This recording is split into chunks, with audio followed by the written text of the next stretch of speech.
इस वीडियो में हम जिरंड के बारे में फुल डिटेल में पढ़ेंगे कि जिरंड क्या होता है, इसे हम किस तरह से यूज करते हैं, किन किन तरीकों से इसको हम यूज कर सकते हैं और यह किस तरह का क्या क्या अर्थ देता है। इसकी सेंटेंस में लोकेशन पोजीशन क्या होती है, इन सब की हम चर्चा करेंगे। तो चलिए वीडियो को शुरू करते हैं। सबसे पहले समझिए कि जिरंड होता क्या है। जब हम वर्ब की बेस फॉर्म में आईएनजी जोड़ते हैं तो ये बन जाता है जिरंड। और सिर्फ इतना ही नहीं, अगर यह वर्ब की आईएनजी फॉर्म एक नाउन की तरह से काम करे, नाउन की तरह से भी काम करता है, तो जब यह नाउन की तरह से काम करता है तो ये जिरंड कहलाता है। अब ये दूसरी चीज है कि ये नाउन के अलावा और भी तरीके से काम करता है, लेकिन नाउन के अलावा किसी और तरीके से काम करेगा, फिर उसको हम जिरंड नहीं कहेंगे, फिर उसको हम कुछ और कहेंगे। इसकी चर्चा हम बाद में करेंगे। यहाँ पे हम जिरंड की सिर्फ बात करेंगे। तो नाउन की तरह से काम करता है, यानी जो जो काम नाउन कर सकता है वो सारा काम ये जिरंड भी करेगा। चूंकि ये वर्ब से डिराइव हुआ है और नाउन का काम करता है, इसलिए इसको हम वर्बल नाउन भी कहते हैं। आइए देखते हैं कि ये क्या क्या रोल प्ले कर सकता है। पहला इसका रोल देखते हैं, एज अ सब्जेक्ट। क्योंकि नाउन सब्जेक्ट की तरह से काम करता है, इसलिए ये जिरंड भी सब्जेक्ट का काम कर सकता है। ये सेंटेंस देखिए, नाउन सब्जेक्ट का कैसे काम करता है। Alcohol is injurious to health, यानी शराब स्वास्थ्य के लिए हानिकारक है। सब्जेक्ट क्या है भाई, हम शराब की चर्चा कर रहे हैं कि ये क्या है, इसका प्रभाव क्या है, ये सब्जेक्ट है और ये एक नाउन है। ठीक इसी तरह से जिरंड भी नाउन की तरह से काम करेगा सब्जेक्ट के रूप में। जैसे smoking is injurious to health, यानी स्मोकिंग यानी धूम्रपान करना इज इंजूरियस टू हेल्थ, स्वास्थ्य के लिए हानिकारक है। तो यहाँ पे धूम्रपान करने की जानकारी दी गई। तो अब देखिए, जब जिरंड के रूप में आप वर्ब की आईएनजी फॉर्म को यूज करते हैं तो हिंदी में ये ऐसा अर्थ देता है जो कि ना नेनी से खत्म होती है। जैसे यहाँ पर स्मोकिंग का मतलब धूम्रपान करना, स्विमिंग कीप्स यू फिट, यानी तैरना आपको स्वस्थ रखता है। तो क्या चीज स्वस्थ रखता है भाई, तैरना। ना से खत्म हो रहा है, नाउन होगा, जिरंड होगा, तो फिर कोई ऐसा अर्थ देगा हिंदी में, क्रिया होगी, वास्तव में वर्ब होगी, जो कि ना नेनी से खत्म होगी। लाफिंग मेक्स लाइफ इजी, यानी हंसना जीवन को आसान बना देता है। तो जीवन को आसान कौन बनाता है भाई, हंसना बनाता है, ये जिरंड है। Helping others brings Joy, helping others brings Joy, यानी दूसरों की मदद करना खुशियां लाता है, खुशियां देता है। खुशियां कौन देता है, तो हेल्पिंग, सहायता करना, हेल्पिंग अदर्स, दूसरों की सहायता करना, ना से खत्म। ट्रैवलिंग गिव्स एक्सपीरियंस, यानी यात्रा करना अनुभव देता है। इन सभी सेंटेंसेस में आपने देखा कि सब्जेक्ट के रूप में जिरंड ने काम किया और इसका अर्थ कोई ऐसा वर्ड है, कोई ऐसा वर्ब है जो कि ना नेनी से खत्म हो रहा है। हिंदी में प्राय ऐसा ही होता है। दूसरा काम क्या होता है नाउन का, ये ऑब्जेक्ट का भी काम करता है। तो ठीक इसी तरह से जिरंड भी ऑब्जेक्ट का काम करेगा। देखिए, object to a verb, verb के ऑब्जेक्ट की तरह से। अब इस कंडीशन में वर्ब के बाद जिरंड आता है और ये जिरंड ऑब्जेक्ट की तरह से काम करता है। देखिए sentence, she avoids talking to strangers, यानी वो अजनबियों से बातें करने से बचती है। ठीक है, तो अब आप वर्ब में जब क्या लगाएंगे या फिर किसको लगाएंगे या फिर किससे लगाएंगे, तो जो आंसर मिलेगा वो ऑब्जेक्ट होता है। तो वो बचती है, तो बचती है किस बात से बचती है भाई, किससे बचती है, तो बात करने से बचती है। ये जो टॉकिंग है ऑब्जेक्ट है, right. We finished eating early, we finished eating, यानी हमने खाना खत्म कर लिया, अर्ली जल्दी, तो खत्म कर लिया, क्या खत्म कर लिया भाई, तो खाना यानी ईटिंग। ये जिरंड है। जिरंड कुछ पर्टिकुलर वर्ब्स के साथ ही यूज किया जाता है। इसका एक सब्स्टिट्यूट भी है, वो है इन्फिनिटिव। लेकिन कुछ पर्टिकुलर वर्ब्स ऐसे हैं जिनके साथ सिर्फ जिरंड आता है, इन्फिनिटिव नहीं आता है। She kept crying for hours, यानी उसने घंटों रोना जारी रखा।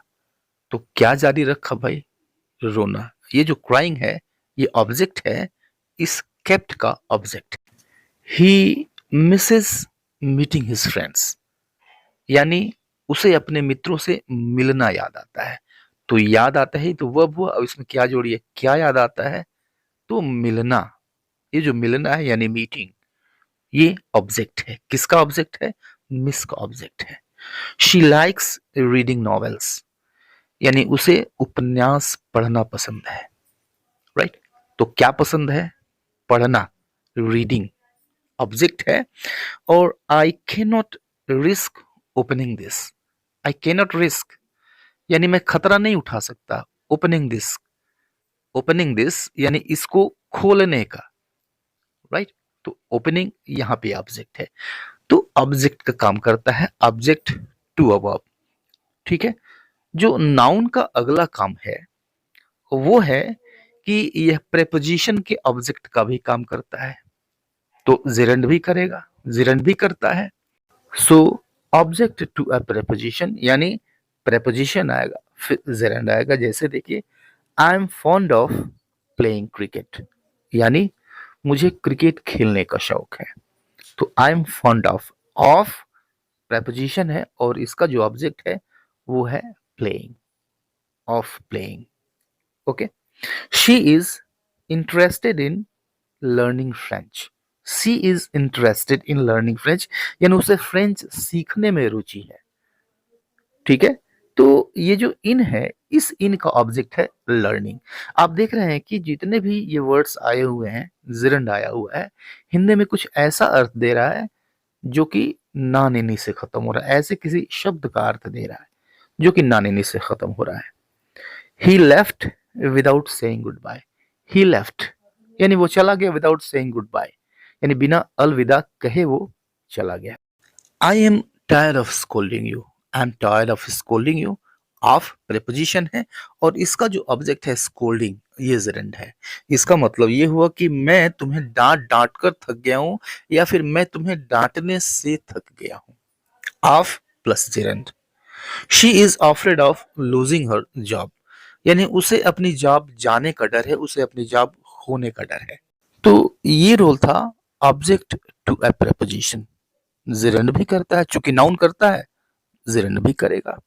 नेक्स्ट रोल देखिए इसका जिरंड का, वो एक कॉम्प्लीमेंट का भी काम करता है। Complement of verb to be, यानी वर्ब बी यानी इज, एमा या फिर वाज वर, इसके कॉम्प्लीमेंट की तरह से भी काम करता है।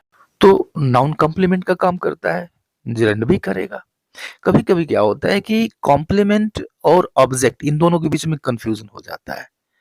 लेकिन समझिए कि कॉम्प्लीमेंट दूसरी चीज है और ऑब्जेक्ट दूसरी चीज है। कॉम्प्लीमेंट जो होता है वो सब्जेक्ट से डिफरेंट नहीं होता है, सब्जेक्ट से अलग नहीं होता है, वह उसी से लगी हुई कोई चीज होती है, कोई लगा हुआ चीज होता है। ये कॉम्प्लीमेंट ये बताता है कि कोई चीज या फिर कोई व्यक्ति क्या है, या फिर वो कैसा है, किस दशा में है, या फिर ये बताता है कि वह कहाँ है। प्राय यही चीज चर्चा करता है, एक कॉम्प्लीमेंट होता है। जैसे सेंटेंस देखिए कि my hobby is reading. My hobby is reading यानी मेरा शौक पढ़ना है। माई हॉबी यानी मेरी हॉबी, मेरा शौक इज है, क्या है भाई? पढ़ना। तो ये जो पढ़ना है, रीडिंग, ये जिरंड है। और कॉम्प्लीमेंट किसका है भाई? तो इज का कॉम्प्लीमेंट है। कॉम्प्लीमेंट इसलिए कहा जाता है क्योंकि यह इसके अर्थ को कंप्लीट करता है। इस दूसरे सेंटेंस को देखिए कि the most important thing is learning. क्या अर्थ हुआ इसका? द मोस्ट इंपॉर्टेंट थिंग यानी सबसे जरूरी चीज इज है, क्या है भाई? लर्निंग। सबसे जरूरी चीज सीखना है। तो ये जो सीखना है यानी लर्निंग, ये कॉम्प्लीमेंट है किसका? इज का कॉम्प्लीमेंट है। The problem is finding a solution. तो अर्थ क्या हुआ इसका? द प्रॉब्लम इज यानी समस्या है। क्या समस्या है भाई? फाइंडिंग अ सॉल्यूशन, यानी समाधान ढूंढना, समस्या समाधान ढूंढना है। इज का कॉम्प्लीमेंट है फाइंडिंग। ये एक जिरंड है। My dream is travelling the world. My dream यानी मेरा सपना इज है, क्या है भाई? तो ट्रेवलिंग द वर्ल्ड, विश्व की परिक्रमा करना, विश्व की यात्रा करना, विश्व भ्रमण करना, ये मेरा सपना है। तो यहां पर जो इज आया हुआ है यानी बी का ये फॉर्म है, इसका कॉम्प्लीमेंट है कौन? ट्रेवलिंग, जो कि एक जिरंड है।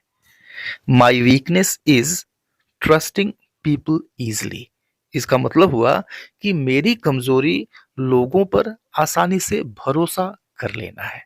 ठीक है, यहां पर इज का कॉम्प्लीमेंट है ट्रस्टिंग, जो कि जिरंड है। और आप पीछे से लगातार देखते चले आ रहे हैं कि ये जितने जिरंड के फॉर्म्स हैं अलग अलग तरीकों से यूज किए जा रहे हैं, इन सब का जो अर्थ है, कोई ऐसा शब्द है हिंदी में जो कि नानेनी से खत्म हो रहा है। और कैसे कैसे हम जिरंड को यूज करते हैं? कुछ फ्रेजल वर्ब्स आते हैं। तो फ्रेजल वर्ब यानी उसमें एक वर्ब होती है और उसके बाद कोई प्रेपोजिशन होता है और यह एक पर्टिकुलर अलग अर्थ देता है। जैसे गिव, गिव मीन्स देना होता है, लेकिन इसमें अप जोड़ दीजिए तो ये बन गया फ्रेजल वर्ब। और गिव अप का अर्थ होता है त्याग देना या फिर छोड़ देना, अलग अर्थ हो गया इसका। तो इसको कहते हैं फ्रेजल वर्ब, ऐसे वर्ब्स को। तो फ्रेजल वर्ब के ठीक बाद जिरंड ही आता है।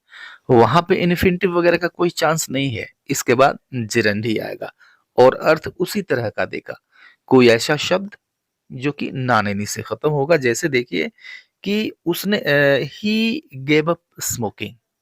ही गेव अप स्मोकिंग यानी उसने धूम्रपान करना छोड़ दिया। ही गेव अप, उसने छोड़ दिया। और क्या छोड़ दिया भाई? स्मोकिंग, धूम्रपान करना। ये जिरंड है। चूंकि यहाँ पे अब आ गया तो धूम्रपान करने के लिए हम जिरंड यूज करते हैं। एक दूसरा सेंटेंस देखिए कि he put off working. He put off, put off मतलब होता है टाल देना, बंद कर देना। तो ही पुट ऑफ वर्किंग यानी उसने काम करना बंद कर दिया। Okay, put off. और इसके बाद जो आया हुआ है ये वर्ब फॉर्म, ये जिरंड है। नेक्स्ट सेंटेंस देखिए कि शी कैरीड ऑन स्टडीइंग। तो कैरी, कैरी ऑन, ये फ्रेजल वर्ब है। कैरी ऑन का अर्थ होता है कोई काम जारी रखना, जारी रखना। तो शी कैरीड ऑन स्टडीइंग यानी उसने पढ़ना जारी रखा। ये जो स्टडीइंग है ये है जिरंड। और ये कैरी ऑन यानी फ्रेजल वर्ब के बाद आया हुआ है, जिरंड है। He got over losing her job. he got over sorry she got over losing her job। तो गॉट ओवर मीन्स होता है किसी दुख से छुटकारा पाना या फिर किसी दुख को भूल जाना। इसका मतलब हुआ कि वह नौकरी जाने का दुख भूल गई। राइट, तो get over, got over, get के साथ ओवर ये प्रीपोजिशन जुड़ गया, अर्थ इसका कंप्लीटली चेंज हो गया। इसके बाद हम जिरंड यूज करते हैं। He has taken to drinking. यहाँ पे जो फ्रेजल वर्ब है वो टेक टू है, take to something.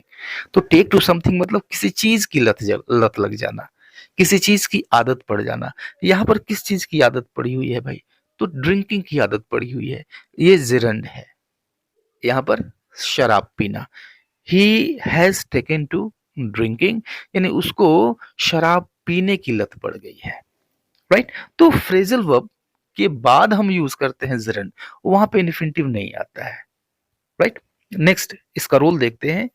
After possessive adjectives, possessive adjective के साथ हम जिरंड यूज करते हैं। और देखिए ये क्या और कैसे अर्थ देता है जब हम इसको पॉजिटिव एडजेक्टिव के ठीक बाद यूज करते हैं। जैसे ये सेंटेंस है कि do you mind my coming late. तो अर्थ क्या निकलता है इसका कि डू यू माइंड या क्या तुम्हें बुरा लगता है? क्या चीज बुरी लगती है भाई? माई कमिंग लेट, मेरा देर से आना। यहां पर माई कमिंग मीन्स मेरा आना। देखिए अर्थ वही निकल रहा है, आना, कोई ऐसा शब्द जिसके अंत में नाने नहीं आया हुआ है। तो do you mind my coming late, possessive adjective my and then gerund. I dislike your shouting at me. इसका मतलब हुआ कि मुझे तुम्हारा मेरे पर चिल्लाना नापसंद है। देखिए क्या अर्थ दे रहा है कि आई डिसलाइक मीन्स मैं नापसंद करता हूँ। किस चीज को नापसंद करता हूँ भाई? कि योर शाउटिंग, तुम्हारा चिल्लाना, एट मी, मुझ पर, राइट। तो योर ये पॉजेसिव एडजेक्टिव है और इसके ठीक बाद जिरंड आया हुआ है। इस तीसरे सेंटेंस को देखिए कि आई ऑब्जेक्टेड हिज स्मोकिंग देयर। इसका अर्थ हुआ कि आई ऑब्जेक्टेड यानी मैंने विरोध किया। किस बात का विरोध किया भाई? हिज स्मोकिंग, उसके धूम्रपान करने का, देयर, वहां पर। हिज पॉजेसिव एडजेक्टिव है और स्मोकिंग यह एक जेरंड है। My mother prevented my going out. अब देखिए इसका क्या अर्थ निकलता है कि माई मदर प्रिवेंटेड यानी मेरी माँ ने रोका। और क्या रोका भाई? माई गोइंग यानी मेरे जाने को रोका, मेरे बाहर जाने को रोका। माई गोइंग आउट, ये जो गोइंग है ये जिरंड है। There is no point in their arguing. इसका मतलब क्या हुआ कि उनके झगड़ने का कोई मतलब नहीं है। There is no point means कोई मतलब नहीं है। इन देयर आर्ग्यूइंग, उनके झगड़ने में, देयर उनके, ये पॉजेसिव एडजेक्टिव है। इसके बाद हम यूज करते हैं जिरंड। ये भी आता है, आपने देखा किस तरह का अर्थ देता है। नेक्स्ट जो रोल है जिरंड का, जो तरीका है जिस तरीके से हम जिरंड को यूज कर सकते हैं, नेक्स्ट तरीका है जिरंड आफ्टर सर्टेन एक्सप्रेशंस। कुछ ऐसे एक्सप्रेशंस होते हैं जिनके ठीक बाद जिरंड आता है। देखिए क्या अर्थ देता है और कैसे इसको हम यूज करते हैं। जैसे it is no use. It is no use इसका मतलब होता है कोई फायदा नहीं है। अब इसके बाद जिरंड आता है। जैसे देखिए it is no use crying now, यानी अब चिल्लाने का कोई फायदा नहीं है। इट इज नो यूज, इसके बाद जिरंड यूज करते हैं। एक वर्ड है वर्थ। वर्थ का मतलब होता है लायक होना। जैसे हम कहते हैं कि this book is worth reading, ये किताब पढ़ने लायक है। तो वर्थ के बाद जिरंड आता है। This book is worth reading, ये किताब पढ़ने लायक है। तो वर्थ रीडिंग, वर्थ प्लेइंग, खेलने लायक, वर्थ सीइंग, देखने लायक। अगला एक्सप्रेशन है कैन नॉट हेल्प। तो कैन नॉट हेल्प हम वहां पे यूज करते हैं जब आप ये बताते हैं कि आप कोई काम किए बिना नहीं रह सकते। तो कैन नॉट हेल्प आता है, फिर उसके बाद से जेरंड आता है। जैसे देखिए I couldn't help laughing. I couldn't help laughing यानी मैं हंसे बिना नहीं रह सका। लाफिंग ये जिरंड है। तो कुडंट हेल्प जब आप यूज करेंगे तो उसके बाद जिरंड ही आएगा, राइट। एक और वर्ड होता है, एक और फ्रेज होता है, एक्सप्रेशन कैन नॉट स्टैंड। और कैन नॉट स्टैंड का अर्थ होता है सहन नहीं कर सकता, ये अर्थ देता है। जैसे I can not stand waiting in a Q. इसका मतलब हुआ कि मैं कतार में इंतजार नहीं कर सकता। ठीक है। तो कैन नॉट स्टैंड जब आप यूज करेंगे ये एक्सप्रेशन, तो इसके ठीक बाद जिरंड आएगा। Feel like is another phrase. ये एक दूसरा फ्रेज है, दूसरा एक्सप्रेशन है जिसके बाद हम जिरंड यूज करते हैं और इसका मतलब होता है मन करना। जैसे आप कहते हैं I feel like eating something spicy. तो I feel like eating something spicy यानी मेरा कुछ स्पाइसी खाने का मन हो रहा है, मन कर रहा है। तो फील लाइक जब आप यूज करेंगे तो इसके बाद जिरंड यूज करेंगे। तो आज के लिए इतना ही, मिलते हैं नेक्स्ट वीडियो में, तब तक के लिए goodbye and take care.